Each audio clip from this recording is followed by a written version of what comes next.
ये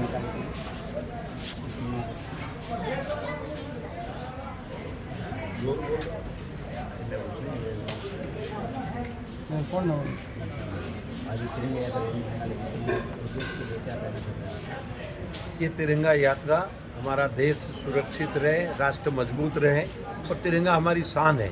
आपने देखा होगा कि पड़ोसी देश ने जैसे जिस गति से कई बार हरकतों करने के साथ में 22 तारीख को पहलगाम में एक ऐसा हत्या के साथ में उनको जाति और धर्म पूछकर उनके कपड़े उतार कर जो जिस तरीके से नरसंहार किया, इसका बदला हमारे जो सैनिक थे, हमारी भारत मजबूती के साथ में उनके जितने भी आतंकवाद के ठिकाने थे उनको जमींदोज कर दिया और उनको घुटनों पे चलने के लिए उसको पाकिस्तान को मजबूर कर दिया।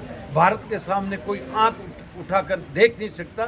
भारत की शक्ति है, भारत की सैन्य बल है और भारत की जनता है, उदारवादी है। पर जब कोई इस तरीके की हरकत करेगा तो 36 कौम के साथ में भारत जिंदाबाद के नारे के साथ में लड़ता रहेगा। और हमारा नेतृत्व जो ऐसे व्यक्ति के हाथ में है जो कि अमेरिका हो, चाहे रूस हो, चाहे इंग्लैंड हो, चाइना हो, किसी से डरने वाला हमारा नेतृत्व नहीं है। और भारत शक्तिशाली है और भारत के पास में सैनिक बल भी और शस्त्र सारे भारत में बन रहे हैं। आज भारत इतना ताकतवर हो गया है कि भारत के सामने आंख उठाकर देख नहीं सकता।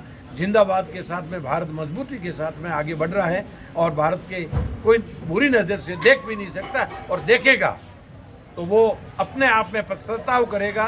बीकानेर में भारत के प्रधानमंत्री जी पधारे थे, उन्होंने कहा मेरा राष्ट्र न झुकेगा न रुकेगा और ईंट का जवाब पत्थर से दिया जाएगा। जम्मू कश्मीर तो नहीं, पीओ को बाकी है, वो भी बिना लिए नहीं रहेंगे। भारत माता की जय। धन्यवाद धन्यवाद। नमस्कार। आज जो भादरू में इस तिरंगा यात्रा का जो जोश और उत्साह जो आप देख रहे हैं, इसका आयोजन यहाँ की जनता ने किया। जनता को अपार मन में खुशी है और एक गौरव का आभास हो रहा है सबको कि आज से पहले भी कई बार युद्ध हुए तो यहाँ के सभी तमाम लोगों ने सैन्य सहायता के लिए, देश की सुरक्षा के लिए बॉर्डर तक यहाँ से लोग गए हैं।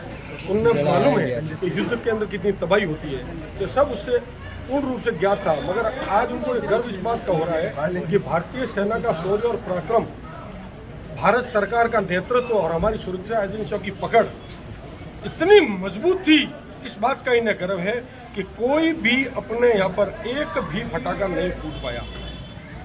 आतंकवादियों ने और पाकिस्तान की पूरी करतूतों ने अपने इस माँ भारती के कोई भी नज़दीक तक नहीं पहुँच पाया। उनको हवा के अंदर ही ब्लास्ट कर दिया गया। ये थी अपना एक सुरक्षा कवच। फिर थी अपनी मारक क्षमता, अपने मारक क्षमता का लोहा अपनी दो बहनों ने, आपने देखा होगा, दो विंग कमांडर महिलाओं ने जिस ढंग से पाकिस्तान के अंदर घुसकर 22 मिनट के अंदर 11 आतंकवादी कैंपों को तबाह किया और वहाँ के आतंकवादियों को तबाह किया और सुरक्षित वापस लौट कर आए। तो उनके जो रडार प्रणाली, विश्व की जो टेक्नोलॉजियाँ पाकिस्तान ने खरीदी थी या वहाँ की सेना जो कार्य करी थी, वहाँ जो आतंकवादी जो अपने आप को बहुत ही बड़ा डॉन समझ कर बैठे थे, पूरे विश्व के अंदर आतंक फैला रहे थे, ऐसे आतंकवाद का खात्मा किया। भारत हमेशा वसुधैव कुटुंबकम और विश्व कल्याण की भावना को लेकर चलता है। हम आक्रमणकारी नहीं है, मगर हमारे तरफ कोई आक्रमण करेगा, हमारी इस धर्मनिरपेक्षता, हमारे यहाँ के प्रेम और सौहार्द को तोड़ने का कोई कार्य करेगा, उसको हम छोड़ेंगे नहीं। यही हमारे मोदी जी कहते हैं, यही हमारा जनता कहती है। धन्यवाद।